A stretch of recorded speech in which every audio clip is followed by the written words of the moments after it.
হারামজাদা, তুই একজন ভ্যান চালক হয়ে আমার বোনের সাথে কথা বলতে আসিস? তোর বাপ তো ভিক্ষা করার যোগ্য। তুমি রাশিদের সাথে অমন কেন করো ভাইয়া?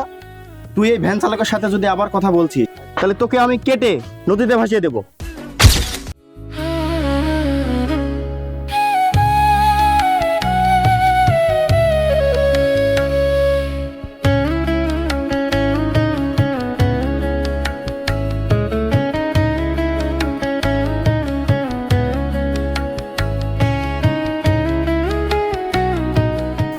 এই মাসে বেতন পেলে তোমার জন্য ওষুধ আনবো, তুমি কোনো চিন্তা করো না।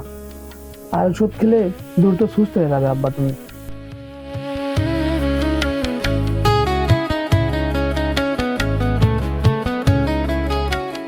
কয় টাকা ভাড়া ভাই? 10 টাকা হয়েছে ভাইয়া, দেন।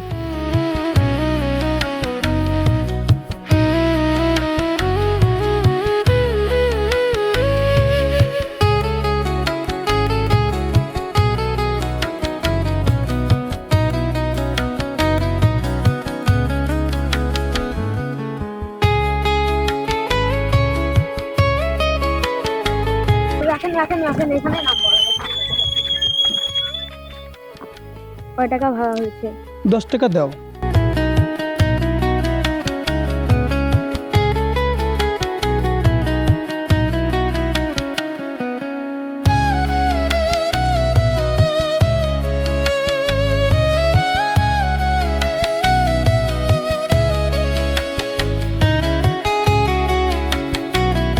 দেখি তো আজ কয় টাকা হলো।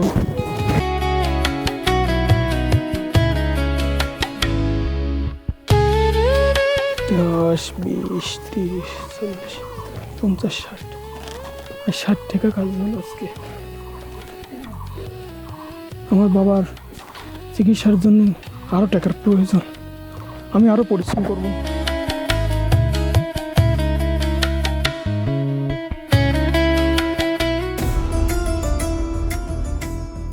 আরে সালাম মিয়াজে,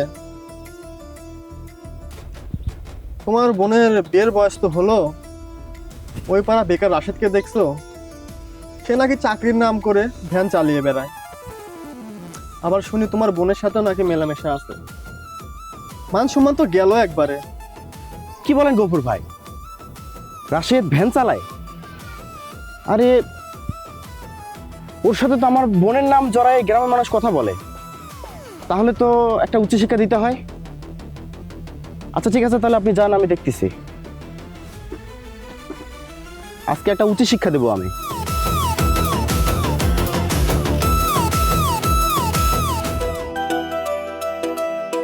আয়শা,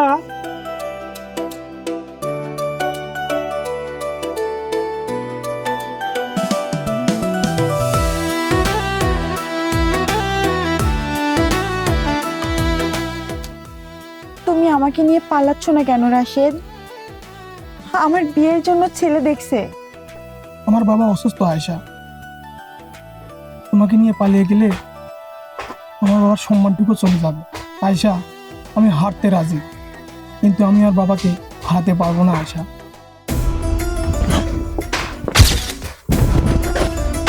হারামজাদা, তুই একজন ভ্যান চালক হয়ে আমার বোনের সাথে কথা বলতে আসিস? তোর বাপ তো ভিক্ষা করার যোগ্য। তুমি রাশিদের সাথে অমন কেন করো ভাইয়া?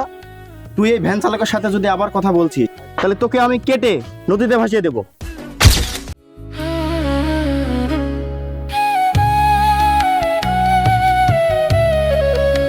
ও তো তাও কর্ম করে খায়, তোমার মতো 3বার মেট্রিক ফেল না। ও তো অনার্স পাস ভাইয়া। অনার্স পাস দিয়ে জীবন চলে না, জীবন চলে টাকায়। যাবার ভিতরে যা।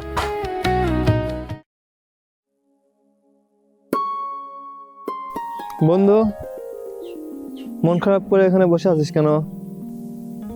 বন্ধু, বসো এখানে।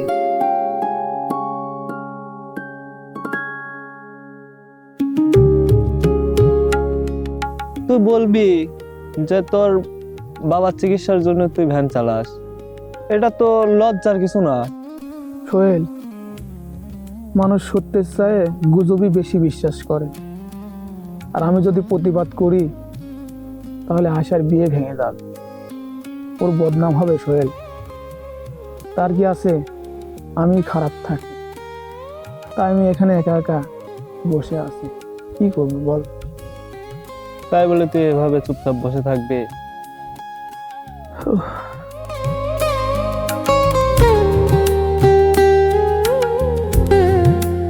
সৎ পথে কামাই করা সম্মানের রাশেদ। তোকে যারা ছোট করছে তারাই আসলে ছোট।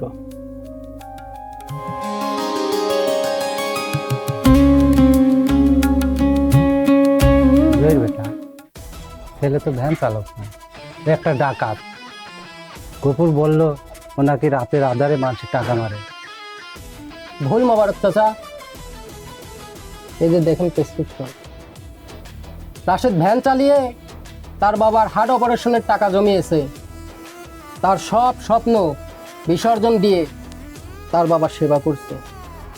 এই যুগে রাশেদের মতো ছেলে পাওয়া ভাগ্যের ব্যাপার। তবে জহির ভাই, আর যাই বলেন, একটা ভ্যান চালকের সাথে আমার বোনকে কখনো বিয়ে দেবো না। আমার ছেলে ঠিক কথাই বলেছে, কখনো চাইবো না আমি মেয়েকে জেনে শুনে নদীতে ভাসিয়ে দিতে পারবো না। চাচা, এই যুগে ভালো ছেলে পাওয়া বর্তমান যুগে খুব কঠিন। আর আপনার মেয়েকে যে বিয়ে দিবেন ভালো ধনী ছেলের সঙ্গে, সেই ছেলে যদি নেশা করে। জহির ভাই, আপনার মুখে এসব মানায় না। আপনি এখান থেকে চলে যান, দ্রুত আমার বাড়ি থেকে বের হয়ে যান। দ্বিতীয়বার এসব নিয়ে আর কথা বলতে আসবেন না আমার বাড়িতে। তখন আর আমার বাড়িতে আসবেন।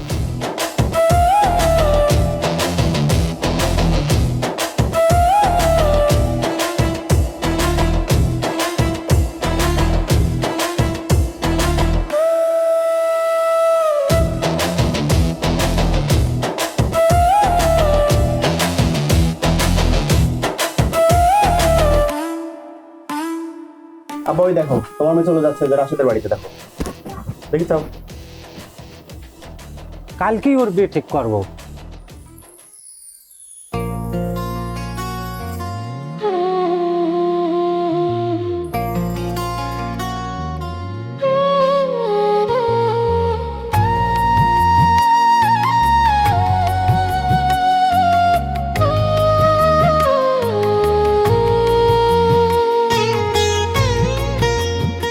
রাশেদ, আমি তোমাকে ছেড়ে বাঁচতে পারবো না।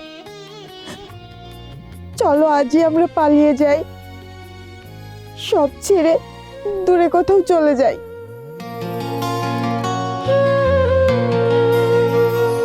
সেটা কিভাবে সম্ভব আয়শা? পালিয়ে যায় তো কাপুরুষরা, আর আমি আমার পরিবার থেকে সে শিক্ষা পাইনি। শিক্ষায় কি সবকিছু রাশেদ? আজ তুমি অনার্স পাস করে ভ্যান চালিয়ে খাও, লোকে তোমাকে দেখলে হাসাহাসি করে। আমি এই কষ্ট নিয়ে তোমার সাথে জীবন কাটাতে চাই রাশেদ, তবুও তুমি অন্য মানুষের কাছে আমাকে পাঠিও না। বাস্তব খুবই কঠিন আয়শা, কোনো কর্মই ছোট না। শোনো আয়শা, ভ্যান চালানো একটা পেশা। ভালোবাসা শুধু সিনেমা আর গল্পের বইতেই শুনতে ভালো লাগে, আর এখন অর্থ ছাড়া ভালোবাসা খুব মূল্যহীন। আমি যদি তোমার হাত ধরে পালিয়ে যাই, তাহলে আমার এই অসুস্থ বাবার কি হবে বলো? যে মানুষটা তার স্বপ্ন বিসর্জন দিয়ে আমাকে মানুষ করেছে, তার এই শেষ বয়সে আমি কার কাছে ফেলে যাব বলো? তাহলে আমার কি হবে? আমার ত্যাগের কি কোনো দাম নেই রাশেদ? ত্যাগের দাম সবাই পায় না আয়শা। কেউ পায় ভালোবাসা, আর কেউ পায় দায়িত্ব।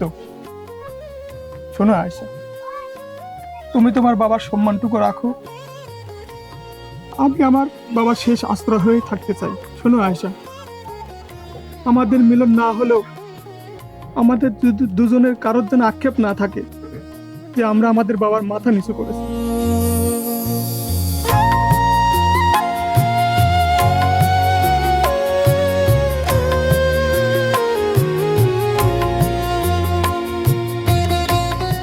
আয়েশা, তুমি ফিরে যাও।